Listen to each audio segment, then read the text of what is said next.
بسم اللہ الرحمن الرحیم۔ السلام علیکم۔ چہرے کی خوبصورتی بڑھانے کے لیے مفید گھریلو ٹوٹکے۔ چہرے کو روزانہ دھونے کے بعد دن میں کم از کم 2 مرتبہ سفید پھٹکڑی کے ٹکڑے کو گیلا کر کے چہرے پر ملیں۔ روزانہ نیم کی لکڑی کو پانی میں بھگوئیں، نرم ہونے پر پتھر پر رگڑ کر اس میں دیسی کپور ملائیں اور چہرے پر لگائیں، پھر کچھ دیر بعد دھو لیں۔ سفید چندن کو دودھ میں ملا کر دن میں 1 مرتبہ چہرے پر لگائیں۔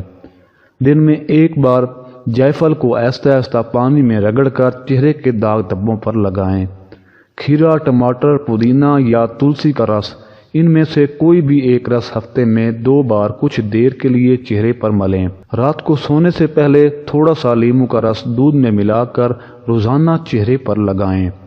بادام کا تیل اور گلسرین ہم وزن لے کر 1 عدد لیموں کا رس ملائیں اور اس مرکب کو صبح کے وقت چہرے پر لگائیں اور آدھے گھنٹے بعد تازہ پانی سے دھو لیں۔ ان میں سے کوئی بھی عمل آپ کریں تو انشاءاللہ آپ کا چہرہ نکھر آئے گا اور داغ دھبے بھی دور ہو جائیں گے۔ جزاک اللہ۔